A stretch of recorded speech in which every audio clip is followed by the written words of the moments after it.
Hello students, welcome to all of you in bio classes. आप जैसा जानते हैं कि इन दिनों हम लोग सेलुलर रेस्पिरेशन पढ़ रहे हैं और अभी तक जो हम लोगों ने पढ़ा वो ग्लूकोज के एक मॉलिक्यूल को ग्लाइकोलिसिस के प्रोसेस के थ्रू हमने दो मॉलिक्यूल बनाया है पायरुविक एसिड का। ग्लूकोज 6 कार्बन कंपाउंड था और पायरुविक एसिड हम आप जानते हैं कि 3 कार्बन कंपाउंड है। ठीक, इसके बाद इस प्रोसेस में आप जानते हैं कि होल प्रोसेस जो ग्लाइकोलिसिस की थी उसमें हम लोगों को 8 एटीपी एनर्जी के रूप में मिल गई है। ठीक, अब आगे की बात आफ्टर पायरुविक एसिड क्या होता है ये हम लोग जानेंगे आज। और इसके लिए आपने नाम सुना है कि क्रेब्स साइकिल में एंटर करेगी ये पायरुविक एसिड। ठीक, लेकिन ये पायरुविक एसिड डायरेक्ट एंटर नहीं करती, इसके अंदर कुछ चेंजेस जरूरी हैं। पहले तो आप क्रेब्स साइकिल के बारे में थोड़ा जान लें, फिर हम लोग आगे की प्रोसेस समझेंगे। ठीक, तो ये क्रेब्स साइकिल जैसा कि नाम है क्रेब्स साइकिल, तो इसके जो प्रपोज किया था इसको एक जर्मन बॉर्न ब्रिटिश साइंटिस्ट थे, फिजिशियन भी थे और बायोकेमिस्ट भी थे। उन्होंने सबसे पहले 1937 में ये साइकिल दिया था और फर्स्ट ऑफ ऑल इनके इस पेपर को, इनके इस रिसर्च को रिजेक्ट कर दिया गया था। कहा गया था ऐसा कुछ भी नहीं होता, और इन्होंने लेकिन हार नहीं मानी। बाद में लोगों ने इनके रिसर्च पे वर्क किया और पाया कि जो उन्होंने दिया है वो एकदम एक्यूरेट है, और इसके लिए इनको फिर बाद में 1953 में अपने इस रिसर्च के लिए नोबेल प्राइज भी दिया गया। ठीक, अब ये प्रोसेस जो है पायरुविक एसिड बनने के बाद अगर एरोबिक रेस्पिरेशन है तब तो ये टेक प्लेस होती है। एनारोबिक कंडीशन में क्या होता है ये हम लोग किसी और वीडियो में जानेंगे। तो ये केवल एरोबिक रेस्पिरेशन में होती है और मैट्रिक्स के अंदर होती है। माइटोकॉन्ड्रिया का जो इनर पार्ट होता है, सेंट्रल पार्ट मैट्रिक्स, उसके अंदर होती है। ये एक एम्फीबॉलिक प्रोसेस है। What is amphibolic process? आप लोगों ने मेटाबॉलिज्म के दो पार्ट पढ़े हैं, कैटाबॉलिज्म और एनाबॉलिज्म। ठीक, तो कैटाबॉलिक प्रोसेस कुछ होती है, कुछ एनाबॉलिक प्रोसेस होती हैं। कैटाबॉलिज्म में कॉम्प्लेक्स मॉलिक्यूल सिंपल मॉलिक्यूल में चेंज होते हैं और एनाबॉलिज्म में सिंपल मॉलिक्यूल कॉम्प्लेक्स मॉलिक्यूल में चेंज होते हैं। और यहां पर इस साइकिल के अंदर दोनों ही कंडीशन होती हैं, यानी कॉम्प्लेक्स से सिंपल ही बनता है और सिंपल से कॉम्प्लेक्स भी बनता है, इसीलिए इसको एम्फीबॉलिक प्रोसेस कहते हैं।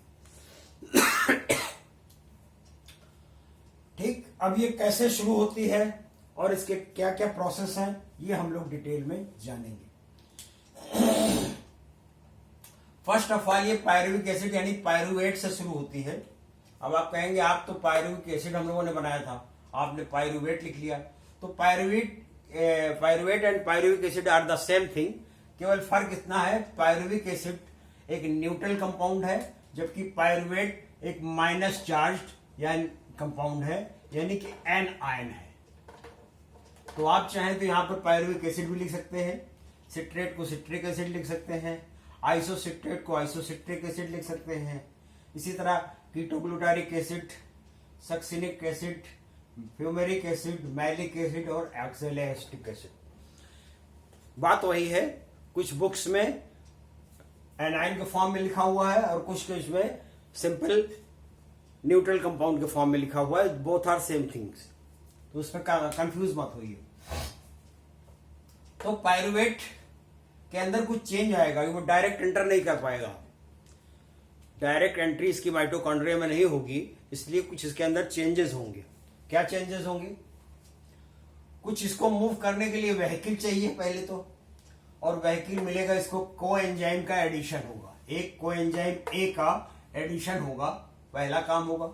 दूसरा इसका ऑक्सीडेशन होगा पायरुविक एसिड का, और NAD का रिडक्शन होगा, यानी कि इसके पायरुविक एसिड से एक मॉलिक्यूल, एक एटम हाइड्रोजन का निकलेगा, और अगर हाइड्रोजन निकलता है तो ऑक्सीडेशन होता है, हाइड्रोजन का एडिशन होता है तो रिडक्शन होता है।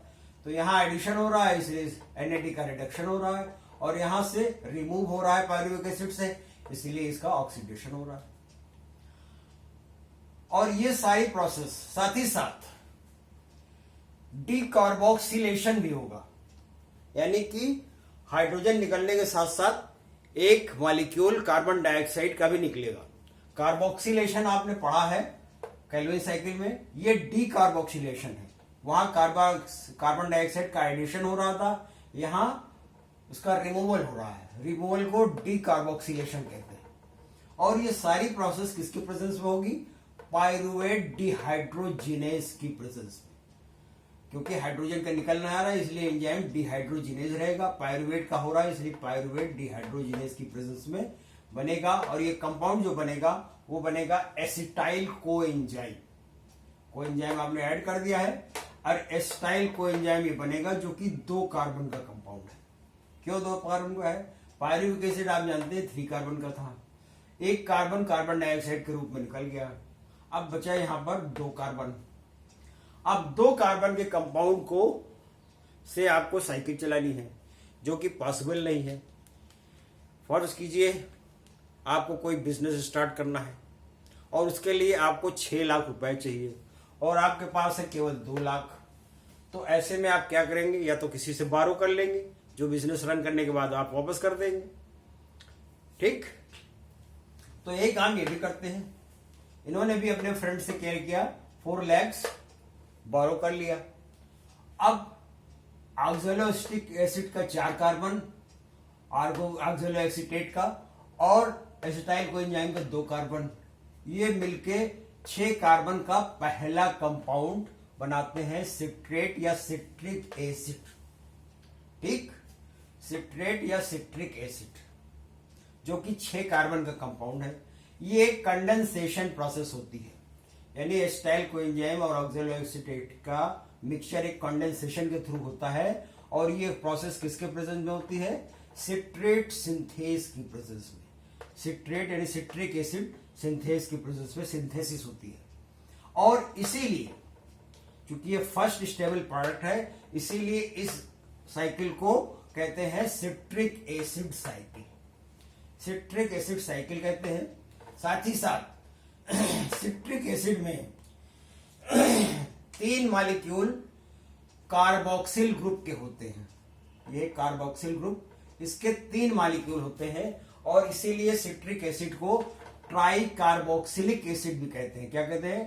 Try carboxylic acid. और इसीलिए इसका नाम TCA साइकिल भी रखा गया है, यानी कि ट्राई कार्बोक्सिलिक एसिड साइकिल या सिट्रिक एसिड साइकिल। और क्रेब्स साइकिल तो हैंस क्रेब्स के नाम से ही है। ठीक, तो ये नाम क्लियर हो गया। अब ये पहला कंपाउंड बन गया जो कि नंबर 2 पे, नंबर 1 पर कार्बोक्सिलेशन हुआ था, डिकार्बोक्सिलेशन हुआ था, डिहाइड्रोजिनेशन हुआ था और कोएंजाइम का एडिशन हुआ था, जिससे कि एसिटाइल कोएंजाइम बना जो कि 2 कार्बन का प्रोडक्ट था। अब इसने 4 कार्बन कंपाउंड ऑक्सैलोएसिटेट के साथ कंडेंसेशन के प्रोसेस के थ्रू सिट्रिक एसिड या साइट्रेट बना लिया। ठीक, जो कि 6 कार्बन का कंपाउंड है। अब आगे मूव करने के लिए इसके अंदर कुछ चेंजेस आएंगे।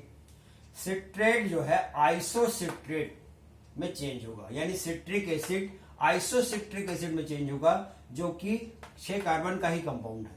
और ये प्रोसेस होगी, एक एंजाइम है जिसका नाम है एकोनिटेज। एकोनिटेज की प्रेजेंस में ये काम होगा। फिर इसके बाद ये नंबर 3 हो गया। नंबर 4 पे क्या होगा? नंबर 4 में एक बार फिर डिकार्बोक्सिलेशन होगा, यानी 1 कार्बन और रिमूव होगा और ये 6 कार्बन से 5 कार्बन कंपाउंड में चेंज हो जाएगा।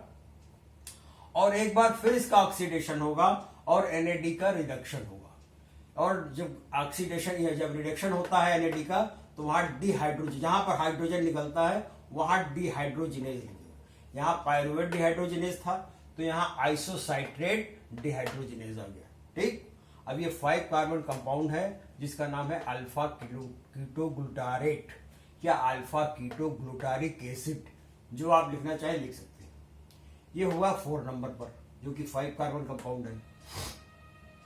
5 नंबर पे क्या होगा, एक बार फिर से डिहाइड्रो इसका ऑक्सीडेशन होगा और फिर से डिहाइड्रोजिनेज एंजाइम के प्रेजेंस में NAD का डिहाइड्रोजिनेशन होगा और फिर से एक बार डिकार्बोक्सिलेशन होगा, यानी ऊपर की प्रोसेस फिर से एक बार रिपीट होगी। 4 और 5 नंबर पे सेम वर्क होगा, यहां पर भी ऑक्सीडेशन हो रहा है, यहां पर भी ऑक्सीडेशन हो रहा है और रिडक्शन हो रहा है NAD का दोनों जगह और डिकार्बोक्सिलेशन दोनों जगह हो रहा है। ये काम किसकी प्रेजेंस में होगा, फिर से डिहाइड्रोजिनेज लगेगा, तो यहां पर अल्फा कीटोग्लूटारेट डिहाइड्रोजिनेज एंजाइम। ठीक, अब ये 4 कार्बन कंपाउंड बन गया। अब इसके बाद फिर फर्दर डिकार्बोक्सिलेशन नहीं होगा, यानी कार्बन नंबर नहीं चेंज होगा, क्योंकि यहां तक सारे 4 कार्बन के कंपाउंड है। इसके बाद ये बन गया कौन सा product, succinyl coenzyme. Succinyl coenzyme. अब यहां पर एक नया चेंज होगा, जो ऐड हुआ था कोएंजाइम वो यहां रिमूव हो जाएगा। जो 1 नंबर पे ऐड हुआ था वो 6 नंबर पे रिमूव हो जाएगा, तो ये कोएंजाइम हट जाएगा और यहां पर एक मॉलिक्यूल GTP का बनेगा। GTP क्या है, ग्वानोसिन ट्राइफॉस्फेट। ये ATP ही है, थोड़ी देर बाद ये ATP में चेंज हो जाएगा, यानी कि GTP is equal to ATP। वो एडेनोसिन ट्राइफॉस्फेट है और ये ग्वानोसिन ट्राइफॉस्फेट है। ठीक, तो GTP बन जाएगा, यानी एक मॉलिक्यूल यहां पर ATP बन गया। इसको आप इक्वल टू ATP समझिए। अब इसके बाद इस नया प्रोडक्ट बनेगा 6 नंबर के बाद 7 नंबर के रिएक्शन में, और ये बनेगा सक्सिनेट या सक्सिनिक एसिड, जो कि 4 कार्बन का कंपाउंड है और ये किसके प्रेजेंस में होगा, सक्सिनेट सिंथेज की प्रेजेंस में। ये प्रोसेस होगी सक्सिनेट सिंथेज की प्रेजेंस में। ठीक, 4 कार्बन। अब 7 नंबर पे क्या होगा, फिर से एक बार डिहाइड्रोजिनेज लगेगा, लेकिन यहां पर NAD के बजाय FAD इन्वॉल्व है। अब ये FAD क्या है, FAD को आप लिख लीजिए फ्लैविन एडिनोसिन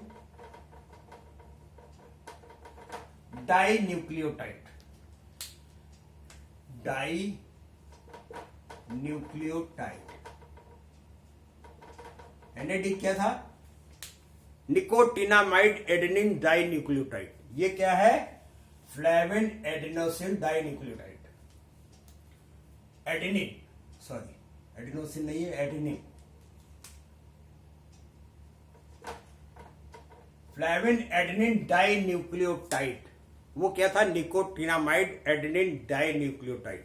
ठीक, तो ये तो हो गया FAD। अब इसके बाद 7 नंबर तक हो गया। अब 7 से 8 नंबर की रिएक्शन में क्या होगा, 7 नंबर की रिएक्शन में क्या होगा, 7 नंबर की रिएक्शन में फिर क्या होगा, सक्सिनेट डिहाइड्रोजिनेज की प्रेजेंस में फ्यूमरेट चेंज होगा, फ्यूमरेट बदल जाएगा। सारी प्रोसेस जो हुई है FAD से, FAD का चेंज डिहाइड्रोजिनेशन हुआ है, तो यहां पर रिजल्टेंट प्रोडक्ट बनेगा 4 कार्बन कंपाउंड फ्यूमरेट या फ्यूमेरिक एसिड, जो भी आप चाहे लिख सकते हैं।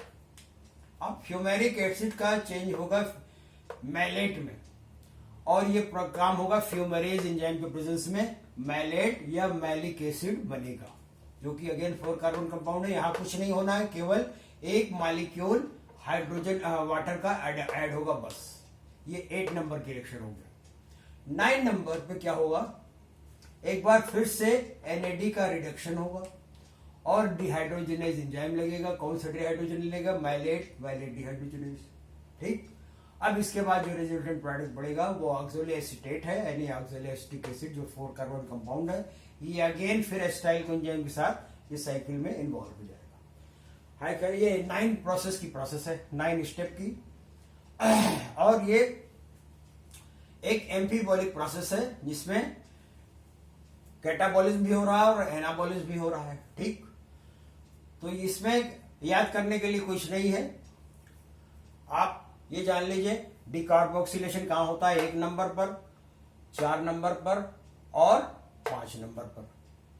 ये तो डिकार्बोक्सिलेशन होता है। NAD कहां कहां है, 1, 4, 5, 9, 1, 4, 5, 9, 1 पर, 4 पर, 5 पर और 9 पर। यानी कि 4 मॉलिक्यूल्स NAD का रिड्यूस हो रहा है। FAD केवल एक जगह 7 नंबर पे, और GTP यानी ATP केवल 6 नंबर पर अकेली बन रही है। तो इतने प्रोसेस इसके अंदर हो रहे हैं। अब जहां तक इसके एंजाइम का नाम याद करने के लिए है, तो जहां जहां NAD बन रहा है सब जगह यानी कि डिहाइड्रोजिनेज हो रहा है। जहां जहां NAD का रिडक्शन हो रहा है और FAD का रिडक्शन हो रहा है, तो सबस्ट्रेट के साथ, जैसे यहाँ पायरुवेट है तो पायरुवेट डिहाइड्रोजिनेज, यहाँ पर isocitrate dehydrogenase, alpha keto glutarate dehydrogenase, इसी तरह माइलेट डिहाइड्रोजिनेज, और यहाँ सक्सीनेट डिहाइड्रोजिनेज।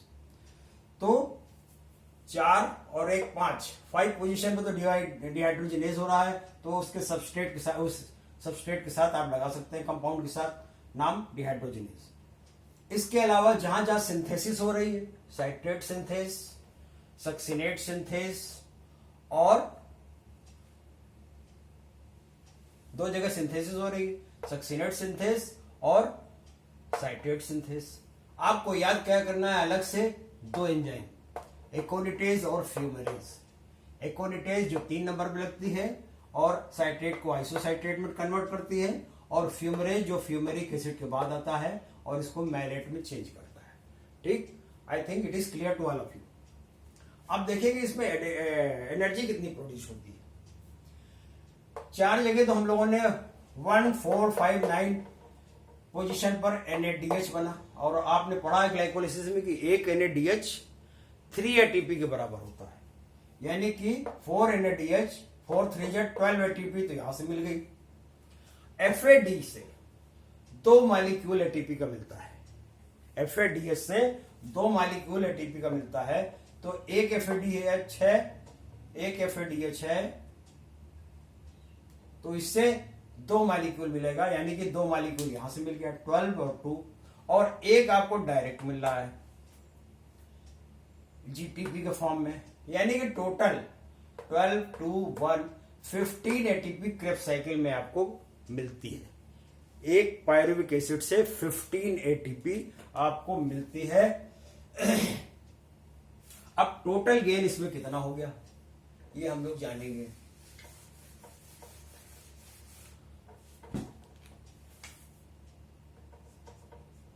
ग्लूकोज का एक मॉलिक्यूल ये अंदर हो गया ग्लाइकोलिसिस के, और हम लोगों को क्या मिला 8 ATP,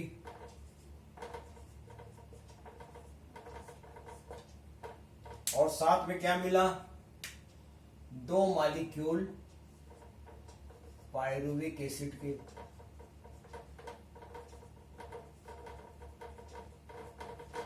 ये 6 कार्बन कंपाउंड था, ये 3 कार्बन कंपाउंड है, और ये 3 कार्बन कंपाउंड है। ठीक, अब इसके बाद क्रेब्स साइकिल चली।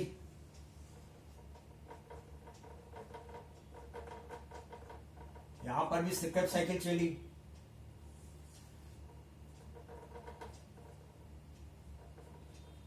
और एक क्रेब्स साइकिल से आप जानते हैं 15 ATP मिलती है, यानी कि 15 ATP यहां मिलेगी और 15 ATP यहां मिलेगी।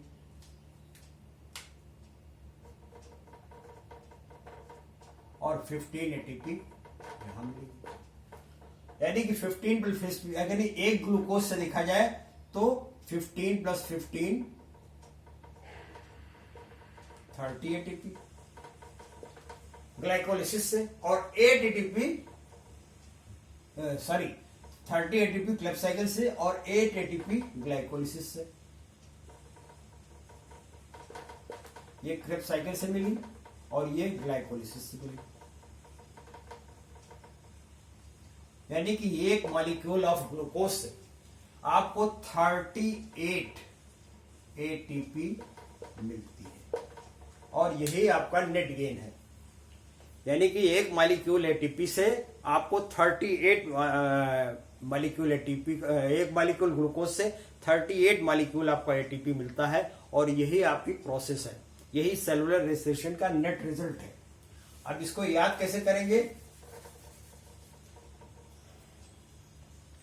याद करने का तरीका भी आसान से बता देते हैं। यहां C है, फिर आई है, फिर के है, फिर S S, F M O, F M O, can I keep selling substances for main office, यानी किसको याद करने, कैन आई कीप सेलिंग substances for main office, CIKSSMM FMO। ठीक, आई थिंक याद हो जाएगा। ये याद करने का तरीका और कोई तरीका और कुछ नहीं है। तो ये हुआ क्रेब्स साइकिल। अब ये अगले वीडियो में हम लोग जानेंगे कि एक NAD से 3 ATP और एक FAD से 2 ATP कैसे मिलते हैं। वो प्रोसेस को जानने के लिए इंतजार कीजिए नेक्स्ट वीडियो का। Till then, thank you very much.